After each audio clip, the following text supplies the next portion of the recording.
కానీ మాకున్న ఇప్పుడు ఈ ఆరోగ్య సమస్యలకి మేము ఎలా అయినా కోళ్ల ఫారం తీయించాలి. ఈ ఏక సమస్య వల్ల చనిపోయిన ముసలోళ్ళు కూడా ఉన్నారు. ఆవిడకి ఎన్నిసార్లు చెప్పినా సరే మీరు ఏం చేసుకుంటారో చేసుకోండి అంటారు. ఈ వేళ కూడా మా అమ్మాయి మంచం మీద ఉన్నది ఇప్పటికీ. కనీసం పసిపిల్లకి పాలు మరగబెట్టి అక్కడ పెడితే ఆ పాలు నిండా ఏగలు పడిపోతాయి. ఆ పాపకి ఏం పాలు పెడతాం మేమే. మంచినీళ్ళు తాగడం కూడా ప్రాబ్లం అవుతుంది.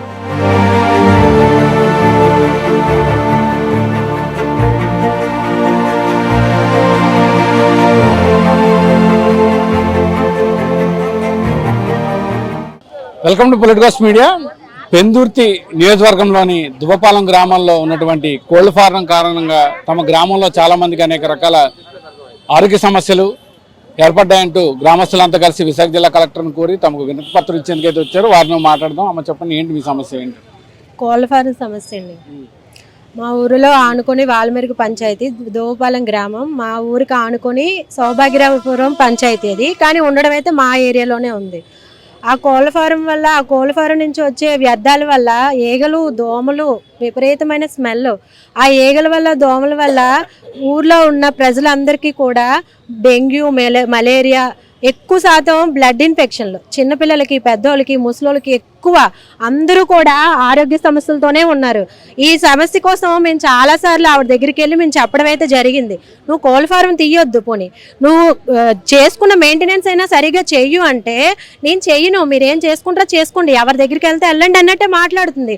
ఎప్పుడు కూడా మాకు రెస్పెక్ట్ ఇచ్చి మాట్లాడలేదు. ఈ సమస్య కోసం మేము గత 15 సంవత్సరాల నుంచి మేము పోరాడుతున్నాం. ఎమ్మెల్యే దగ్గరికి, ఎంఆర్ఓ దగ్గరికి, సచివాలయం దగ్గరికి, సెక్రటరీల దగ్గరికి, ఊరు పెద్ద మనుషులు అందరూ కూడా పోరాడినా కూడా ఆవిడ ఈ రోజుకైతే మేము తీయలేకపోయాము. కానీ మాకున్న ఇప్పుడు ఈ ఆరోగ్య సమస్యలకి మేము ఎలా అయినా కోళ్ల ఫారం తీయించాలి. ఇక్కడికే కాదు, కలెక్టర్ ఆఫీసే కాదు, సీఎం దగ్గరికైనా వెళ్ళడానికి రెడీ. మా ఊర్లో అందరూ కూడా కోళ్ల ఫారం ఎలా అయినా తీయించాలి. కోళ్ల ఫారం వల్ల మా గ్రామస్తులందరూ కూడా ప్రతి ఇంట్లో చిన్నపిల్లలు, ముసలోళ్ళు అందరూ కూడా ఆరోగ్య సమస్యలతోనే ఉన్నారు.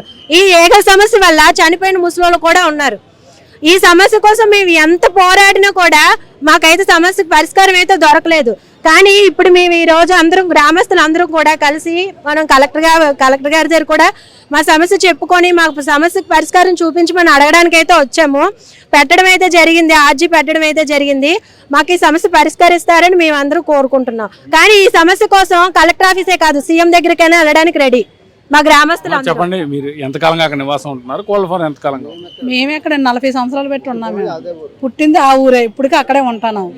కానీ మా ఆవిడ దగ్గరికి వెళ్తే మాత్రం మాకు ఎటువంటి ఇది రావట్లేదు. అసలు ఆవిడకి ఎన్నిసార్లు చెప్పినా సరే మీరు ఏం చేసుకుంటారో చేసుకోండి అంటారు. ఈ వేళ కూడా మా అమ్మాయి మంచం మీద ఉన్నది ఇప్పటికీ. నేను వారం రోజులు బట్టి జ్వరం తగ్గలేదు. నిన్న కళ్ళు తిరిగి పడిపోయింది. అలాగని ఆవిడ కాలు పట్టుకున్నా సరే మీరు ఏం చేసుకున్నా నేనైతే తీయనని ఒకటే మాట.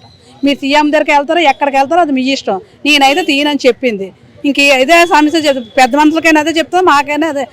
నిన్న సాయంత్రం కూడా పోలీసులు పంపించింది మా ఊర్లోకి, మమ్మల్ని అందరూ అరెస్ట్ చేయమని. మేమైతే వెళ్ళిపోతామని చెప్పాం. ఈ ఊరు వదిలేసి వెళ్ళిపోతాం, ఏగల నుంచి అయితే మేము ఉండలేము. మా ఊర్లోనూ ఆ పోలీస్ స్టేషన్కి వెళ్ళి అక్కడైనా బతుకుతాం, ఏ గేంజి నీళ్ళు బతుక ఈ ఊర్లోనైతే ఉండలేమని మేము చెప్పాం. అయినా సరే ఆవిడ మాత్రం కొంచెం కూడా వినిపించుకోలేదు. ఎన్ని కుటుంబాలు ఉంటాయి అక్కడ? 450 కుటుంబాలు ఉంటాయి సార్. కనీసం నిన్న ఇంటికి వెళ్ళి 2 గంటల సేపు మొత్తం ఆడ, మగు, పిల్ల, పెద్ద అందరూ కూడా గ్రామస్తులంతా కూడా ఇంటి దగ్గరికి వెళ్ళి పారం దగ్గర ఆవిడని ధర్నా చేస్తే కనీసం 2 గంటల సేపు రాలేదు. తీరాగా ఊరు నాయకులు, పెద్ద మనుషులు కలిపి 3 మనుషులు పంపించారు, వెళ్ళి ఆవిడని పిలిచి రండమ్మని. ఇంటికి వెళ్ళిన తర్వాత గేటు దగ్గరికి కుక్కలు వదిలేసింది. 3 కుక్కలు వదిలేసిన తర్వాత మీకు పనులు అయిపోయాయని, నాకు పనులు అవ్వద్దు అనుకుంటున్నారా, నాకు నచ్చినప్పుడు వస్తాను, ఇంకా నాకు పనులు అవ్వలేదు, మీరు పోండి అనేసింది.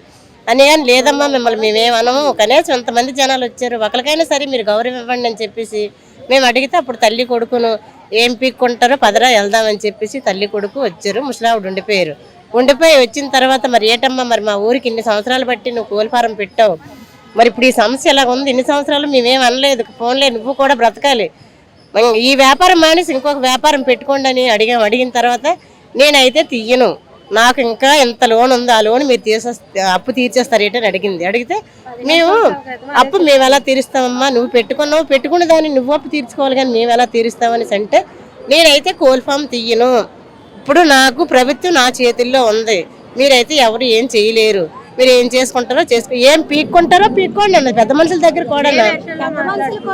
కనీసం పాపం ఇంక వీళ్ళెవరు కూడా ఇంక మా ఆవిడ అంత బూతుగా మాట్లాడినప్పుడు వీళ్ళెవరు కూడా ఇంకేం మాట్లాడలేదు. ఆడవాళ్ళందరూ అయితే రా అమ్మ మరి ఇంకా నువ్వన్నీ మాట్లాడినాక ఇంకా నీకు ఏం చేయకుండా మేమేం వదిలేము రా అయితే పీకేస్తామంటే ఏం పీక్కుంటారు అయితే రండి రండి రండి అని మీదకి వచ్చింది ఆవిడ. ఇంకా ఎన్ని ఇంక మాకు వద్దు అనవసరం, నీ కోళ్ళ ఫారం అయితే మేము ఇప్పటికి మీ టైం ఇస్తాను, సాయంత్రం మాత్రం నీ కోళ్ళ ఫారం అయితే మాత్రం ఎరగొట్టేస్తామని చెప్పేసి మేము అందరం అన్నామంటే మీరు ఏం చేసుకుంటారో చేసుకోండి అని చెప్పేసి తల్లి కొడుకు వెళ్ళిపోయారు. వెళ్ళిపోయిన తర్వాత మేము మామూలుగా ఎవరంతరాలు ఇంటికి వచ్చేసి మళ్ళీ సాయంత్రం మళ్ళీ ఊరంతా కలిసి వెళ్ళాం. మరి ఎలా ఏం కావాలి?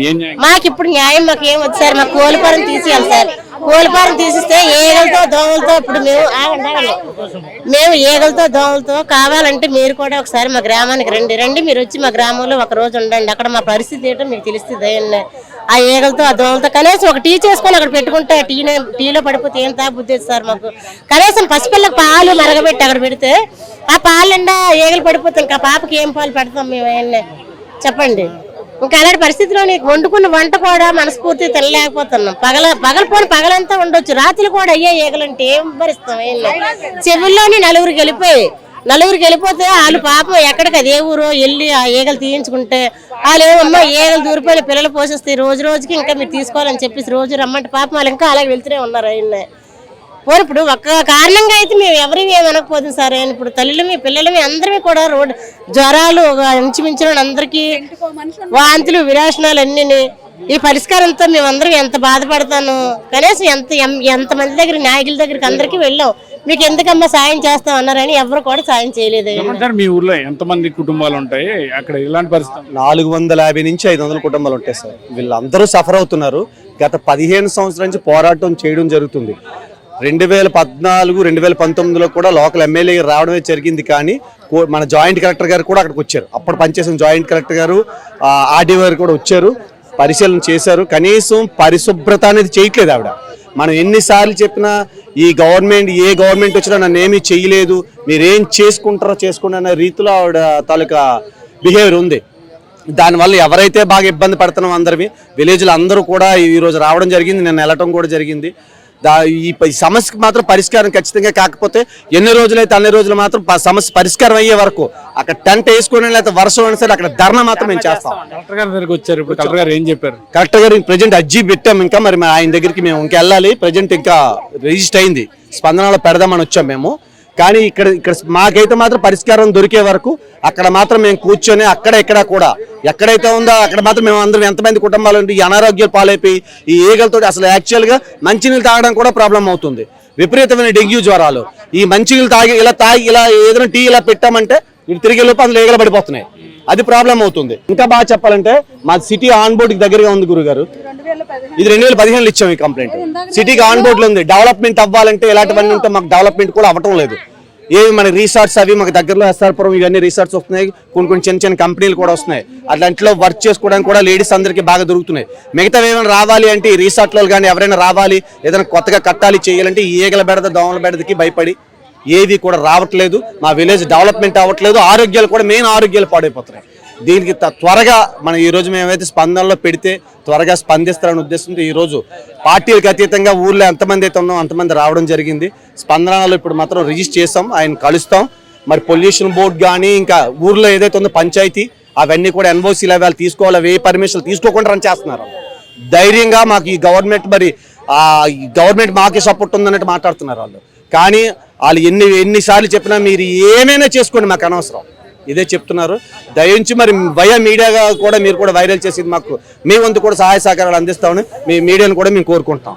ఏదైతే పెందుర్తి నియోజకవర్గంలోని దువ్వపాలెం గ్రామంలో ఉన్నటువంటి కోళ్ల ఫారం కారణంగా తమ ఆరోగ్యాలన్నీ నాశనం అయిపోతున్నాయని, కనీసం మంచినీళ్ళు తాగాలన్నా కూడా గ్లాసులో ఈగలు వచ్చి వాలిపోయిన పరిస్థితి అయితే ఉందని, నిత్యం ఈ నరకం అనుభవిస్తూ గత 15 ఏళ్లుగా ఎన్నో ఇబ్బందులు గురవుతున్నామని, అధికారుల వద్దకు వెళ్ళినా కూడా సమస్య పరిష్కారం రాలేదని, కలెక్టర్ వద్దకు వచ్చి తమ సమస్యను వెల్లబుచ్చుకొని సరైన పరిష్కారం దొరుకుతుందనే ఉద్దేశంతో ఇవాళ వచ్చామని, ఇప్పటికైనా అధికారులు స్పందించి ఆ పాలిటిక్స్ సంబంధించి తమ ఆరోగ్య సమస్యలకు సంబంధించి ఒక పరిష్కారం చూపకపోతే భవిష్యత్తులో కూడా తీవ్రస్థాయిలో ఉద్యమిస్తామని వీరంతా కూడా హెచ్చరిస్తున్నారు. కెమెరామెన్ ముఖేష్ తో కిరణ్, పొలిటికోస్, విశాఖ నుంచి. Please subscribe to the channel and download the Politicos app from the links in the description.